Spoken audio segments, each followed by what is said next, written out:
Mohon maaf sebelumnya kalau saya membacakan dalam TB1 ya, karena di GKP Tangerang masih mempergunakan Alkitab dalam terjemahan TB1. Beginilah dikatakan firman Tuhan dengan judul perikop dosa dan penderitaan. Pada waktu itu datanglah kepada Yesus beberapa orang membawa kabar tentang orang-orang Galilea yang darahnya dicampurkan Pilatus dengan darah korban yang mereka persembahkan. Yesus menjawab mereka, "Sangkamu orang-orang Galilea ini lebih besar dosanya daripada dosa semua orang Galilea yang lain, karena mereka mengalami nasib itu? Tidak, kataku kepadamu, tetapi jikalau kamu tidak bertobat, kamu semua akan binasa atas cara demikian. Atau sangkamu ke-18 orang yang mati ditimpa menara dekat Siloam lebih besar kesalahannya daripada kesalahan semua orang lain yang diam di Yerusalem? Tidak, kataku kepadamu, tetapi jikalau kamu tidak bertobat, kamu semua akan binasa atas cara demikian." Sampai di sana pembacaan firman Tuhan untuk kita pada minggu hari ini. Bapak Ibu saudara-saudara yang terkasih dalam Tuhan kita Yesus Kristus, minggu hari ini kita memasuki Minggu Oculi, yang dalam bahasa Latin disebut oculi atau oculu, yang berarti mata. Sehingga kata oculi tadi diambil dari kalimat introitus yang menyebutkan bahwa mataku tetap terarah kepada Tuhan sebab Ia mengeluarkan kakiku dari jaring. Berpalinglah padaku dan kasihanilah aku, sebab aku sebatang kara dan tertindas. Jagalah kiranya jiwaku dan lepaskanlah aku. Janganlah kiranya aku mendapat malu, sebab aku berlindung padamu. Bapak Ibu saudara-saudara, kita memasuki minggu-minggu Prapaskah, yaitu mengenang segala penderitaan, mengenang segala beban, mengenang kematian dan pengorbanan Tuhan Yesus di kayu salib untuk menebus dosa-dosa kita, supaya kita tidak binasa dan mati di dalam maut, tetapi supaya kita menerima keselamatan dan kehidupan kekal yang Tuhan anugerahkan di dalam kehidupan. Sehingga perenungan pada minggu-minggu Prapaskah ini, Bapak Ibu Saudara, ada yang ingin disampaikan karena mengandung makna yang pertama, bahwa kita harus meningkatkan kehidupan spiritualitas kita, Bapak Ibu Saudara, atau kehidupan keimanan kita, mendekatkan diri kepada Tuhan, hidup setia dan melakukan kehendak Tuhan.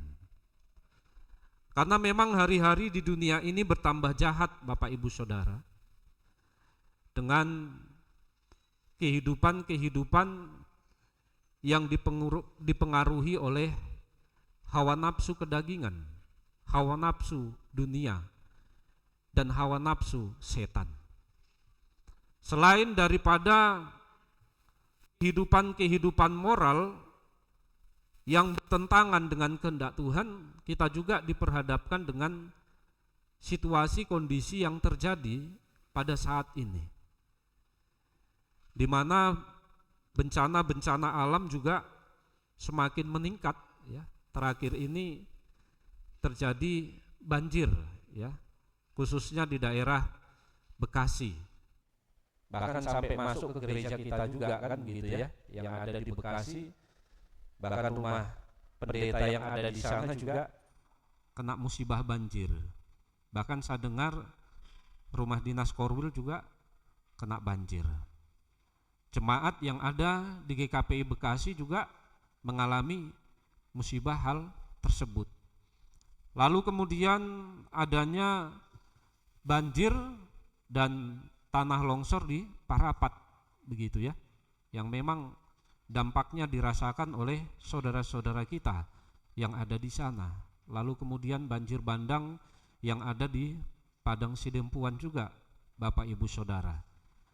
Musibah-musibah yang terjadi yang tentunya membuat sedih dan juga membawa penderitaan dan pergumulan bagi orang-orang yang menghadapinya. Nah, kalau kita melihat hal-hal yang demikian itu, Bapak Ibu yang dikasihi oleh Tuhan kita Yesus Kristus, hendaknya semakin membuat diri kita mendekatkan diri kepada Tuhan, ya. Jangan kita justru menjauhkan diri dari Tuhan. Oleh karena itu, kehidupan spiritualitas di tengah-tengah orang percaya harus ditingkatkan. Dalam persekutuan-persekutuan, kebaktian-kebaktian, di dalam doa gitu ya. Itu harus selalu kita tingkatkan di tengah-tengah kehidupan kita. Jangan kita menjauhkan diri dari setiap peribadahan, ya. Karena dengan peribadahan kita berdoa, kita memuji Tuhan, kita mendekatkan diri kepada Tuhan, iman kita, spiritualitas kita semakin meningkat. Kita semakin dikuatkan dan semakin diteguhkan dalam menghadapi segala situasi yang tidak menentu di dalam kehidupan kita, bahkan sampai Maranatha, kedatangan Tuhan Yesus yang kedua kali di tengah-tengah dunia ini. Lalu yang kedua, kita mengambil makna, Bapak Ibu Saudara, dari minggu-minggu masa Prapaskah ini, kita dituntut adanya suatu pembaharuan hidup di dalam kehidupan kita melalui firman Tuhan, melalui tuntunan daripada Roh Kudus, supaya kita tidak menghasilkan buah yang asam, ya, seperti dalam epistel tadi, tetapi kita senantiasa menghasilkan buah yang manis, yang dikehendaki oleh Tuhan. Bukan hawa nafsu kedagingan yang menguasai diri kita, tetapi justru buah-buah roh lah yang harus ada di dalam kehidupan kita. Bapak Ibu Saudara-saudara yang dikasihi oleh Tuhan kita Yesus Kristus, kalau kita membaca dalam perikop khotbah kita pada minggu hari ini ada dua peristiwa atau dua tragedi atau dua malapetaka yang disampaikan oleh Tuhan Yesus kepada para murid ataupun kepada orang-orang yang mendengarkan pengajaran pada waktu itu.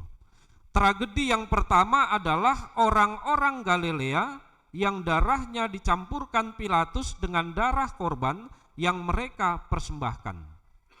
Itu merupakan suatu tragedi. Itu juga merupakan suatu malapetaka, Bapak Ibu Saudara. Lalu kemudian tragedi yang kedua adalah ke-18 orang yang mati ditimpa menara dekat Siloam. Ya, itu tragedi yang kedua. Oleh karena itu, Bapak Ibu yang dikasihi oleh Tuhan kita Yesus Kristus, Tuhan Yesus ingin memberikan pengajaran kepada para murid dan juga kepada kita semua akan peristiwa-peristiwa yang terjadi. Sehingga yang pertama yang ingin firman Tuhan untuk kita pada saat ini adalah melihat dan menilai peristiwa. Bagaimana kita melihat sesuatu peristiwa?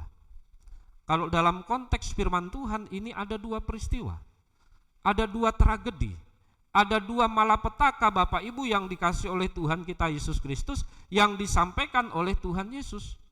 Ya, orang-orang Galilea yang darahnya dicampurkan Pilatus dengan darah korban yang mereka persembahkan. Lalu tragedi yang kedua, kematian ke-18 orang yang mati ditimpa menara di dekat Siloam. Jadi kalau pandangan orang Yahudi pada umumnya waktu itu Bapak Ibu Saudara, ya, itu diakibatkan karena dosa yang mereka lakukan.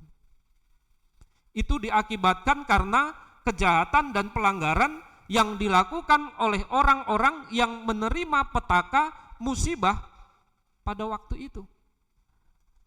Jadi kalau orang dibunuh ya oleh Pilatus, lalu kemudian darahnya dicampurkan dengan korban persembahan yang dipersembahkan di bait suci pada waktu itu, orang Yahudi katakan mereka layak menerima itu.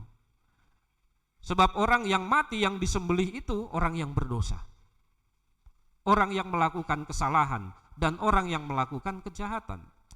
Demikian juga dengan peristiwa yang kedua, Bapak Ibu Saudara, 18 orang yang mati ditimpa menara dekat Siloam, orang Yahudi mengatakan itu karena dosa mereka.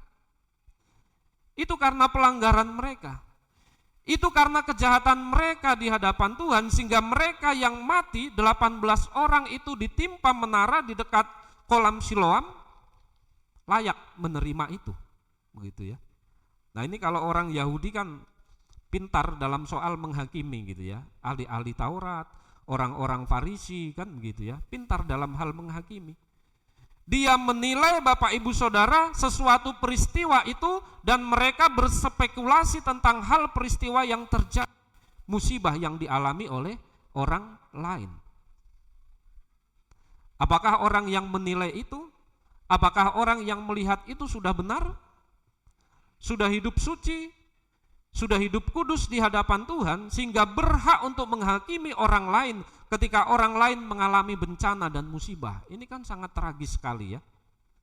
Sudah jatuh, ditimpa tangga. Sudah mengalami penderitaan, sudah mengalami kesusahan, sudah mengalami pergumulan yang berat, justru persoalan-persoalan itu, pergumulan-pergumulan itu di dalam diri saudara kita. Seharusnya kita apa? Memberikan kekuatan. Seharusnya apa yang kita lakukan Bapak Ibu Saudara? Memberikan penghiburan. Datang mendoakan. Ya, bukan hanya simpati, tetapi berempati gitu ya. Nah, tidak jarang juga dalam kehidupan kita terjadi hal yang demikian Bapak Ibu Saudara. Ketika mungkin salah satu jemaat mengalami musibah, entah itu penyakit ataupun entah itu kecelakaan gitu ya kan. Karena dia memang sangat jarang pergi beribadah ke gereja, lalu kita menghakiminya. Itulah, si Anu itu sakit mengalami kecelakaan gitu ya. Alana jarang rotu gereja. Ya. Ini kan sangat menyedihkan apa yang kita lakukan terhadap saudara kita. Seharusnya apa yang kita lakukan Bapak Ibu Saudara, datang ke rumahnya, doakan, beri kekuatan, ya, beri bantuan dan lain sebagainya. Saya rasa itu tindakan yang lebih baik daripada kita harus menghakimi saudara kita yang mungkin menurut kita jarang dan tidak pernah datang ke gereja. Ketika mengalami musibah, kita menyalahkan dia. Ketika mengalami musibah, kita menghakimi Bapak Ibu Saudara. Apa bedanya kita dengan orang Yahudi? Apa bedanya kita dengan orang Farisi? Apa bedanya kita dengan ahli-ahli Taurat Bapak Ibu Saudara? Kalau hanya menghakimi mah gampang gitu ya. Tapi bisakah memberikan solusi? Belum tentu kan begitu ya kan? Ketika orang-orang yang merasa sok benar melihat seorang pelacur begitu ya kan, datang kepada Tuhan, mereka sinis. Apakah Tuhan tidak tahu bahwa perempuan itu adalah pelacur kan gitu ya? Lalu apa yang dikatakan oleh Tuhan? Ya kalau kau tidak merasa berdosa dan tidak punya dosa, lempari dulu seorang pelacur itu. Berani tidak kan? Akhirnya orang-orang itu tidak berani melempari dengan batu seorang pelacur karena mereka juga merasa berdosa. Bukan berarti Bapak Ibu Saudara orang yang kita hakimi itu atau kita yang menghakimi atau orang yang mengalami musibah di dalam hidupnya ataupun tragedi, belum tentu hidup kita lebih baik dari mereka. Ya. Belum tentu kehidupan kerohanian kita lebih baik dari mereka. Nah, apakah orang-orang yang mati, yang dibunuh oleh Pilatus ini, ya, semuanya orang berdosa? Ya. Tentu ada juga orang yang baik kan begitu ya kan. Lalu yang tertimpa menara di dekat Siloam itu, apakah semua mereka itu orang berdosa? Orang yang berbuat jahat? Belum tentu. Di antara mereka pasti ada orang yang baik kan begitu ya kan. Lalu kenapa mereka menghakimi saudaranya? Lalu peristiwa-peristiwa yang kita hadapi juga di tengah-tengah kehidupan kita Bapak Ibu Saudara, seperti akhir-akhir ini kan lagi viral gitu ya kan di media sosial, salah satu masjid begitu ya kan yang ada di Cilegon atau di Banten tidak membayar listrik, diputus aliran listriknya begitu ya kan. Lalu ada orang yang mengatakan demikian. Nah ini ya termasuk juga orang Kristen lah begitu ya. Ya itulah karena di sana mungkin tidak diizinkan berdiri gereja gitu ya, beribadah sulit, maka mereka menerima hukuman dari Tuhan katanya kan gitu ya. Waduh, ini kan sungguh sangat menyedihkan kesimpulan-kesimpulan yang seperti itu kan. Hanya dengan diputus aliran listrik ya dari PLN ke salah satu masjid, kita kaitkan dengan pelanggaran dan dosa orang-orang yang ada di sana karena tidak bisa berdiri gereja di Cilegon katanya. Tuhan saja belum tentu berpikiran dan mengatakan hal itu kan begitu ya. Kita sudah berspekulasi tentang hal itu.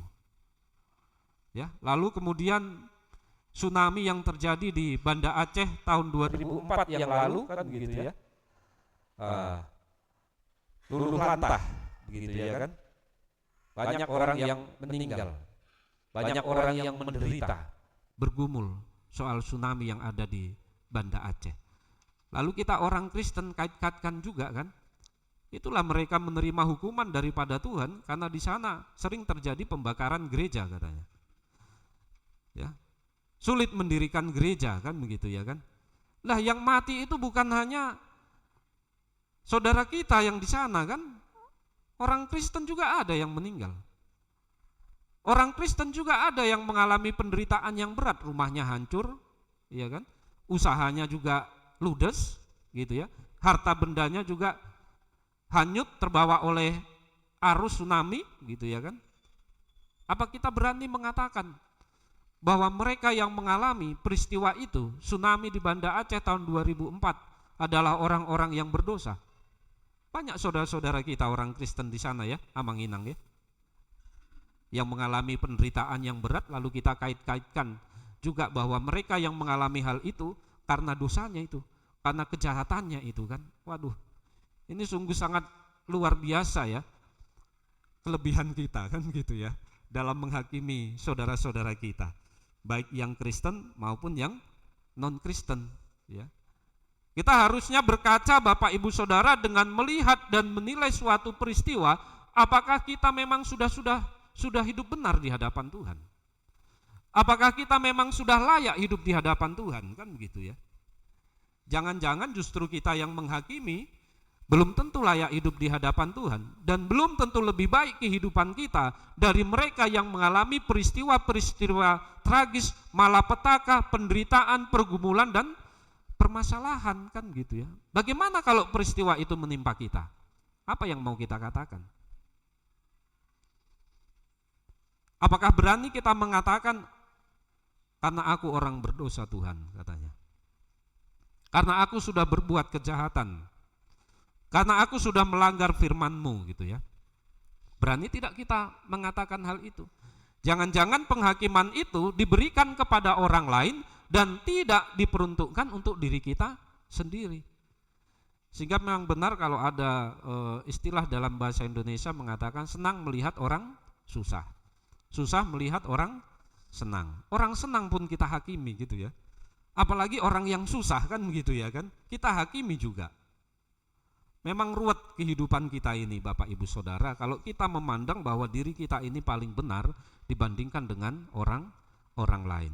Lalu yang kedua yang ingin disampaikan oleh khotbah kita pada minggu hari ini, kita diingatkan tentang kehidupan kita. Bahwa hidup kita di dunia ini Bapak Ibu Saudara singkat. Kita tidak hidup selamanya di dunia ini. Kita juga mungkin akan mengalami kematian. Cara kita mati juga kita tidak tahu kan? Ya, apakah kita mati disembelih nanti gitu ya? Atau apakah kita mati nanti ditimpa oleh menara seperti 18 orang yang ditimpa menara di dekat kolam Siloam? Tidak tahu. Apakah kita mati karena sesuatu penyakit dalam tubuh kita? Apakah kita dibunuh? Apakah kita mengalami kecelakaan? Kita tidak tahu Bapak Ibu Saudara. Tapi kita diingatkan melalui firman Tuhan bahwa hidup kita singkat di dunia ini.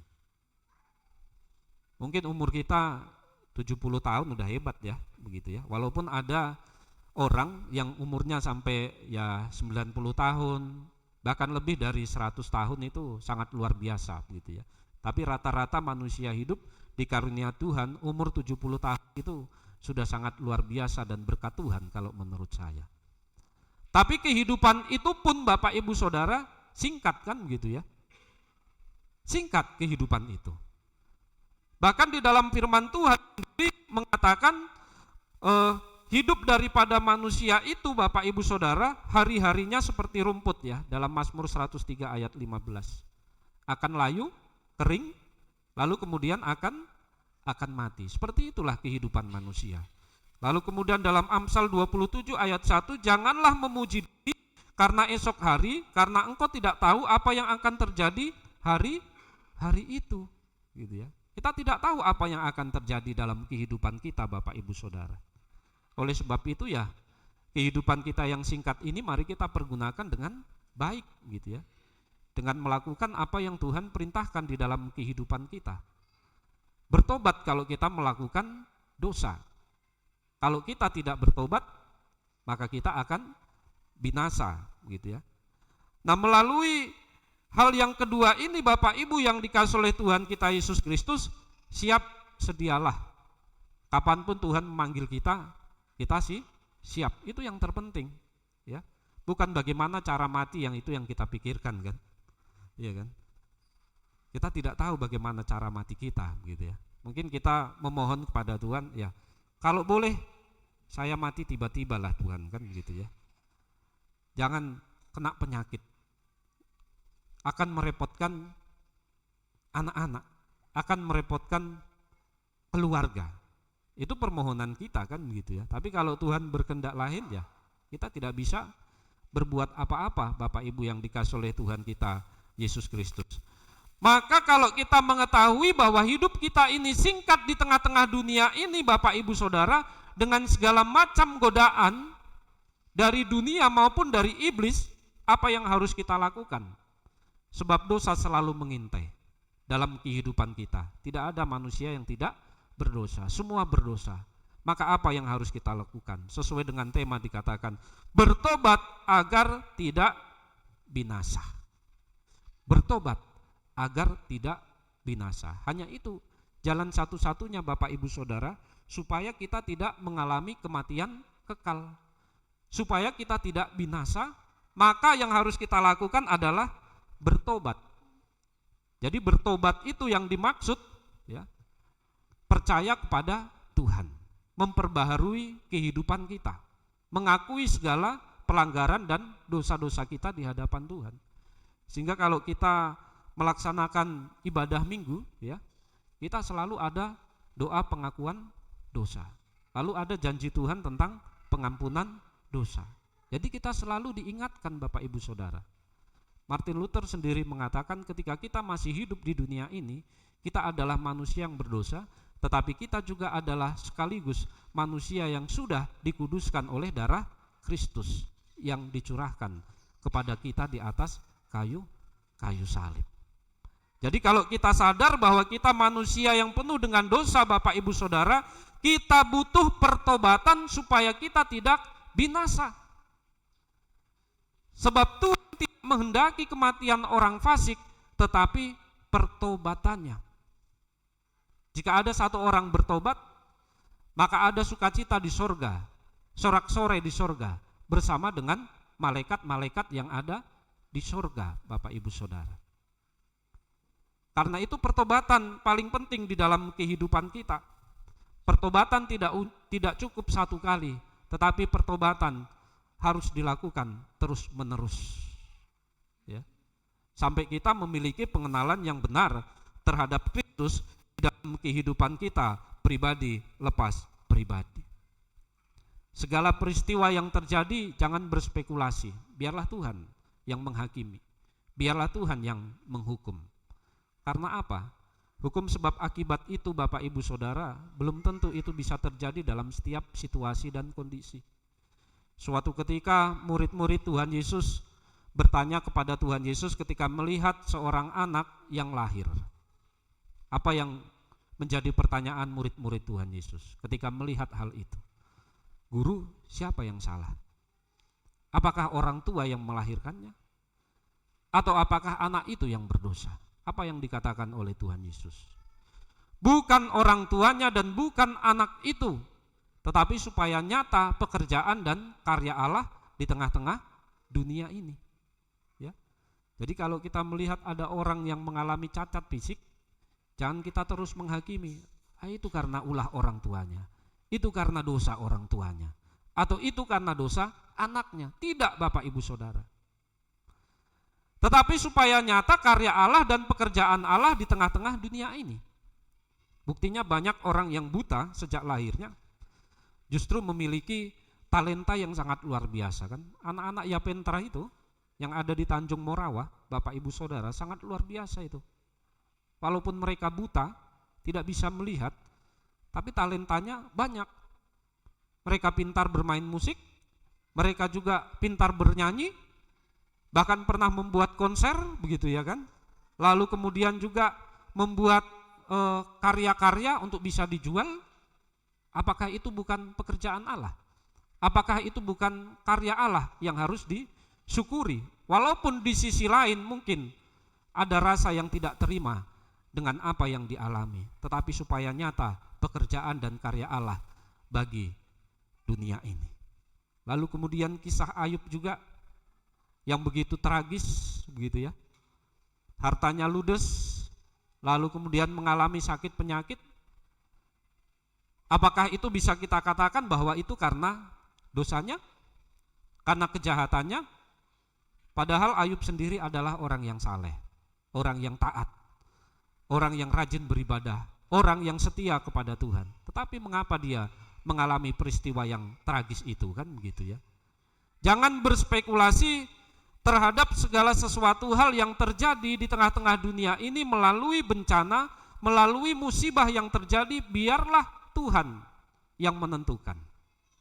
Tidak ada hak manusia untuk menghakimi semua hal, Bapak Ibu Saudara.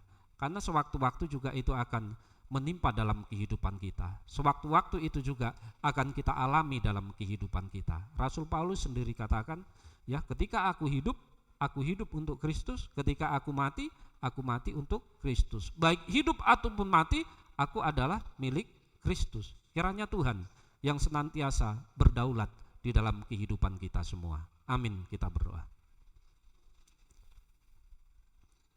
Terima kasih Bapa dalam sorga, kami telah mendengarkan kebenaran sabda-Mu melalui firman-Mu yang kami dengar, bahwa dalam setiap dosa ada kebinasaan.